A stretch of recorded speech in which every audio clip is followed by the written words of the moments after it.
rubber tummy. She really likes that. She just like laid there while I held her for like an hour. No way. It's true. Kitty's selfish, man. She doesn't cuddle. She does. No, she doesn't. She does. I have like scars on my wrist. People think I'm suicidal. Like I can't even go anywhere because they think that I'm doing wrong stuff with my own body. But all that is true is that I'm trying to cuddle Kitty, but Kitty doesn't want my love. To be fair, you are pretty abusive to your body, Kev. What do you mean? I see the way you eat. What's wrong with the way I eat now? I see how much you smoke. I don't smoke. Kevin, I'm worried about your health. Since when do I smoke? Stop lying. You smoke every day. Oh, that's not true. Like a pack a day. Wow, no, that's absolute nonsense. Don't say that. That's. Can I actually? What are the rules for this broadcast? Can we use our own language, or is it the NASL language? Is it the NASL language? I cannot express my own feelings in the NASL language, Barry. Free NASL, guys. Anyway, I just want to say that this Mr. Bitter is just telling really big lies right now on stream. You really need to stop smoking. I'm worried about your health. Ben, I have not smoked for the first 24 years of my life. Why do you laugh right now? That's great logic. Yes? Yeah. Yeah. You make it sound like I'm some... Smoking is bad. Yes. I would not argue with that. You're polluting your body. Everybody needs to tweet Kevin. Rotterdam, Twitter.com/Rotterdam08 and let him know about how you feel about his smoking habit. If you love Kevin, like I do, if you want him to be casting StarCraft for as long as possible, if you don't want to see him lose his passion, what does that have to? No, you're a terrible person. Actually. Then tell him to stop with the smoking. You know, the other day I did not smoke for 3 days, just because I didn't want to. I was like laying in bed, and I said, I promise on my doggy I won't smoke for the next day, and then I didn't smoke for 3 days. So boom, if I want to promise on my doggy. Yeah, because then I know I won't break my promise. That's a serious promise, man. Yeah, if I made a promise on Kitty, I would never break that promise. No, I would never break that promise either. It was very easy, so I'm not worried. Really similar openings on either side. Pool and a hatch into gas for both of these players. It's Bboong, a.k.a. I Like Pizza versus TSL Revival. Fun piece of trivia. Bboong means fart in Korean. I have no idea how you found that out. Queen is, I mean, Overlord is a little bit out of position for Revival, but no biggie, as he will be able to get away in time. Both players opened up exactly identical, but they got spawning pool before hatchman. That's right. So both these guys basically safe, even though neither player is going to try to be applying any pressure. This is probably going to be a super standard ZvZ, where we see Zerglings, maybe some Banelings, an eventual transition into upgrades and roaches, and then ultimately Infestor tech. At least that's my prediction, based on the openings we've seen so far. Seems like it's going to boil down to some Zergling and Baneling micro, Ben, or at least we're going to see defensive Baneling nest. That's what I can expect for now. I don't think neither player is really going to commit to this. What I've seen from Revival in the open tournaments that he often plays in the European Cups or even the North American Cups is in those games he often does get very aggressive, and he's an aggressive player, Ben, while we do see Baneling nest going down either side. But I also feel that's also because perhaps of latency issues, that he just rather macros up really quick and then just go for it immediately and just tries to win straight up with just a nice timed attack when he has a good read on the game.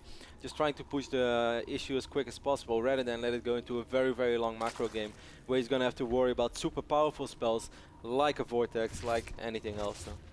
But I don't really think that's very representative for his true playstyle. Even though I still think he's an aggressive player, but I don't think we're going to see him overcommit to producing a lot of Lings/Banelings over here, as we already see him going up to layer. So that's definitely not the case. Man, Revival didn't even make a single unit yet. Isn't that crazy? Yeah. He made 8 Lings right now. They are in production. You know, both these guys being very greedy. Drone counts exactly identical. Layer timings, close-ish, as we see Revival start his layer a little bit faster. No additional tech for either player. Gas is going down, or extra gas is going down for both sides. Maybe these guys both want to play Muta. By the way, guys, all the quarterfinals are best of 3s. The semifinals are best of 5. And the final is a best of 5 as well. So we are going to see a best of... Oh, 2 Banelings, 2 Banelings! Revival, you have to be careful. Ends up losing 4 Lings, so... Or so. Slayer attack is still like 30 seconds quicker though, man. It's not that identical. I think we're going to see Spire on both sides this game, yeah, Kevin, as we still have no extra tech. Muta versus Muta is fun and cool. We don't see it all that often. And interestingly enough, one of the most important upgrades in these situations is the Mutalisk armor upgrade, because it reduces the splash damage so much. If 10 Mutas with +1 armor fight against 10 Mutas with +1 attack, the +1 armor Mutas will win every time. How many minutes survive? I wish that I had that answer. I would say. I mean, if you drop knowledge, Bam, you have to be well informed. 6. 6? Yes. No. Then the guy with the +1 Mudas really has no micro. I can guarantee you that.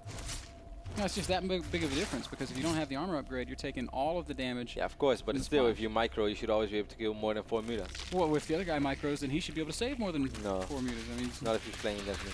Even still, 6 Mudas survive. That's my prediction. Well, Ben, we see a nice speedling run by over here. He's going to force a cancel on this hatchery. Unless Reviver doesn't want to cancel, he will cancel it in the end, but we're going to have the exact same thing happening on the other side of the map.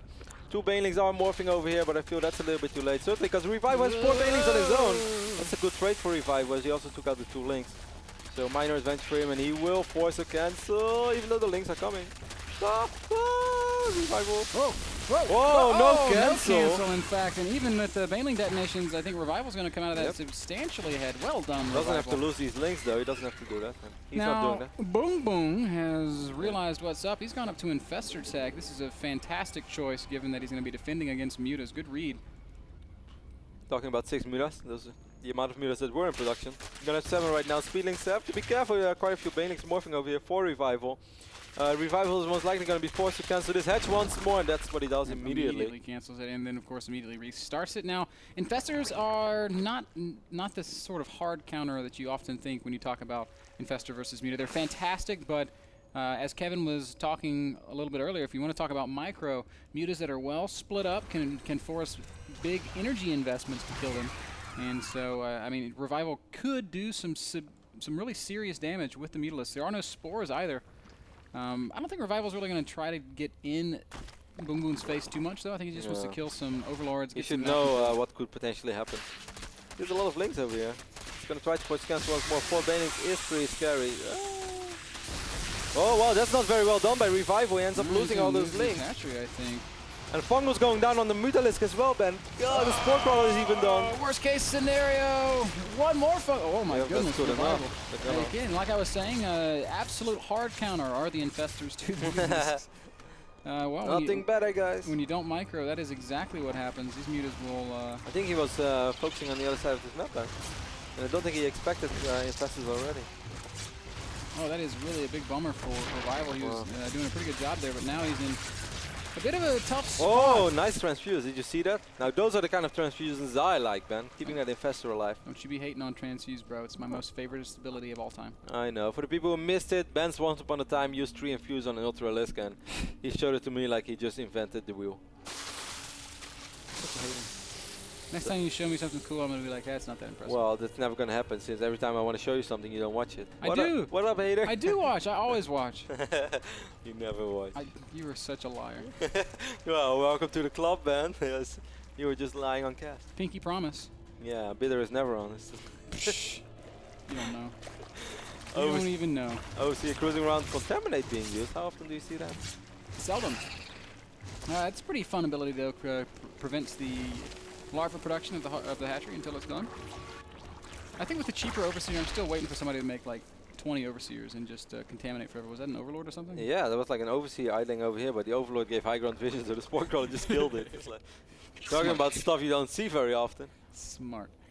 Supply-wise, even-ish, but Revival with a nice army supply advantage, 88 to 60. His upgrades also... No, they're not ahead, not at all. In fact, he's behind in upgrades. Hydralisk then is morphed in right now, but Roach Hydra Infestor has kind of become the in-game Zerg army composition norm. Oh, cute use of Burrow there, saving a couple drones. A lot of roaches marching across the map over here. There are 41 roaches out on the map. Yes, Fungo is fantastic against roaches, but Ben, this is 41 roaches for Revival. Where in the hell did he get... Don't lose your Infestors. One Infestor dies, a couple Infestor teammates going down. Good use of Burrow once more. Where are your units, Bboong? He has a couple of roaches outside of his natural, but even here, Revival has more roaches. This is pretty sick. Oh, wow. Second prong to this attack. That's what's going to be super, super complicated. Those roaches are going to make their way up towards the main base. This is a nice attack from Revival, but Bboong's doing an okay job of dealing with it. He's actually doing a fantastic job, and already took out 7-8 roaches, and never really took anywhere a lot of damage. Kept most of his infestors alive. These roaches are still alive, but so many of them are low on HP. Revival using Burrow now as well. And meanwhile, he's going to hit this third base once more. Yes, he will. Coming back with another big wave of attacks. +2 about to finish up for Bboong though, and once that's done, I think he's going to enjoy a substantial defender's advantage. Still, he doesn't seem to have the numbers he needs to cope with this attack at his third base. If this third base goes down, it's going to be big trouble for Bboong. At the same time, Wow. Roaches have... He's doing this fantastic, man. He's barely losing anything anywhere.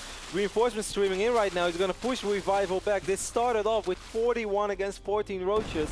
Right now it's 40 against 29. And somehow, some way, 9 Infestors survived this fight.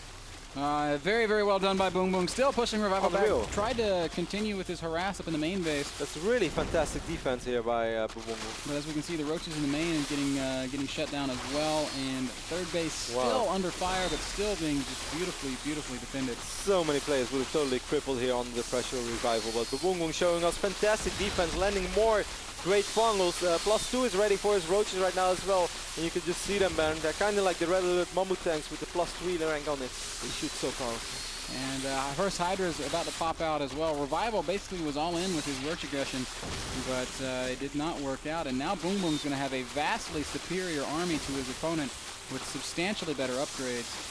And Revival is going to have a damn hard time. Super sick defense. Revive is just going to GG out as he knows there's no way back into this game. But Bboong takes the first map on Cloud Kingdom. That Bboong. That's sick, man. It's a pretty exciting play. I really thought that he was just going to fall apart. There were so many Roaches on Revival, and I didn't even feel that Revival handled it poorly. He was fighting outside of the natural, had more Roaches there, so that was a winning fight. I felt he was doing quite okay at the third base of Bboong. But it seems like the opposite was true. Really, really sick series. Yeah, very nicely done. Very, very nicely done. Bboong goes up 1-0 against Revival. You remember that, though, in Red Alert? When you had like a tank that killed a lot of other tanks, it got up in rank. Like first it had 1 star, and then it would get the triple star. And then like the shots would get so powerful.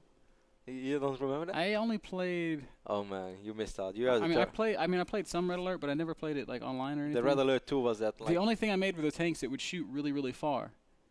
Oh yeah, I know what you mean. Those are kind of lame. You know, like in Red Alert 1, or like in Command & Conquer, you had this one tank which would turn into a tree. And then like so you had this really terrible map, and then suddenly there are like 50 trees. It's like, I wonder what's there. And then you send like 1 unit, and then all the trees like, boom. Like the tanks are super stupid. They were not even strong, but on a certain moment you just couldn't deal with it. Such an imbalanced game, but I loved it. We're gonna take a break, guys. Bboong versus Revival game number 2. That's what's happening when we get back.